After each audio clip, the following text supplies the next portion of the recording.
છો? મજામાં છો? આજે 30 ઓક્ટોબર 2025ને આજે પણ વરસાદનું વાતાવરણ ચાલુ છે. આજે 30 ઓક્ટોબર થયો તો લગભગ લાભ પાંચમને દિવસથી ચાલુ છે. 4-5 દિવસથી ઝીણો વરસાદ ચાલુ છે. બહાર નીકળવાનું પણ મન નથી થતું લોકોને. ને શું બિચારા કામ કરે? અત્યારે વરસાદનું વાતાવરણ ઝીણો ચાલુ છે તો શું લોકો કામ કરે આ વરસાદમાં? આપણે તો બહાર બેઠા અંદર રૂમે બેઠા છે. અત્યારે કંઈ કામ છે નહીં. બારે તો વરસાદ એટલે બહુ વરસાદ અત્યારે છે. ધીરે ચાલુ આખો દિવસ કાંઈ કામકાજ કરવા દેતો નહીં.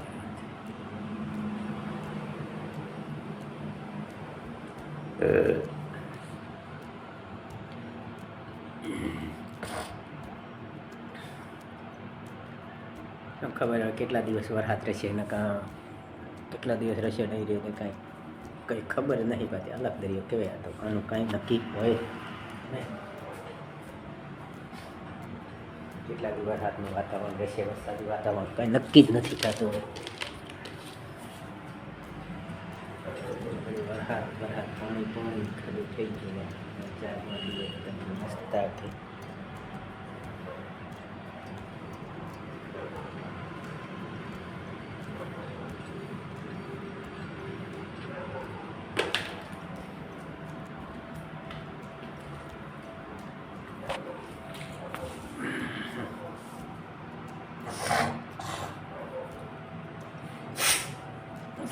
વરસાદ વાતાવરણમાં બહુ અઘરું પડે છે. માણસોને બિચારાને હરવું ફરવું ક્યાંય કોઈ સમજ નહીં પડતી. કેમ હરવું ફરવું, શું કરવું ના કરવું ખબર નહીં પડતી.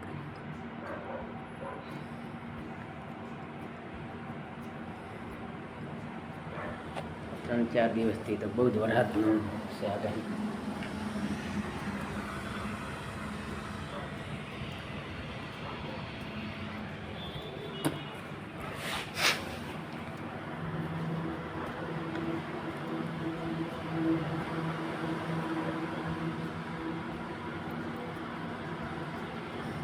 આપણે તો ખાઈ પીને રૂમે આવતા રહીએ. આપણે રાતે ન કરીએ પણ અત્યારે આ ખાટલામાં સુઈ રહેવી પડે. કાંઈ કામ ન હોય એટલે દિવસનું. રાતે આપણી નોકરી હોય તો રાતને જોયું જાય. રાતે દિવસનું તો કાંઈ કામકાજ હોય નહીં એટલે આપણે સુઈ રહેવી પડે ખાઈ પીને.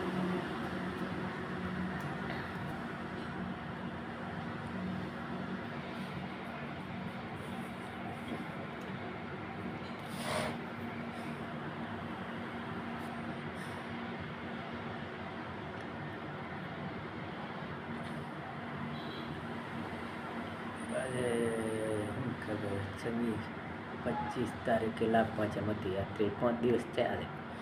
5 દિવસ ત્યાં વરસાદના ચાલુ છે. લગભગ લાભ પાંચમને રાતે ચાલુ હતો થોડા ઘણા. એટલે દિવસના તો વરે લાભ પાંચમને દિવસેથી જ ચાલુ થયો. તો આજે લગભગ 12-13 જેવું થઈ ગયું. 5-6 દી થઈ ગયા વરસાદને. તો હજુ વરસાદ રહેવાનું નામ નહીં લેતો. રાતે ના આવે તો દિવસે ના આવે તો રાતે પણ વરસાદ આવે ને આવે. કોઈ દી ખંડક નહીં જતું. રાત હોય કે દિવસ હોય. રાતનો વધારે પડી જાય તો દિવસનો ન હોય. દિવસનો ન આવે તો રાતે આવે. વરસાદ આવે નહીં આવે. 5-6 દિવસ થતો. આજે ચોમાસું બેસી ગયો. સમજો ને શિયાળો છે ચોમાસું કંઈ ખબર નહીં. શિયાળામાં ચોમાસું બેઠવાનું, ઉનાળામાં ચોમાસું બેસે, શિયાળામાં ચોમાસું. હવે આ બધી 3 ઋતુ એક હાથે ચાલે. શિયાળો, ચોમાસું ને ઉનાળો. અમુક વખત ગરમી કરે પડે તો આપણેથી રહેવાય નહીં. અમુક વખત વરસાદ પડે તો પડ્યા જ રાખે. આ 5મા મહિનામાં પણ ડોણાને કેવો વરસાદ પડ્યો એ લોકોનું ઘણું નુકસાન કરી નાખ્યું હતું. અત્યારે 10મા મહિનામાં પડ્યો. 5 મહિના પછી વરસાદ પાછો પડ્યો હોવાનો નુકસાની વરસાદ કહેવાય.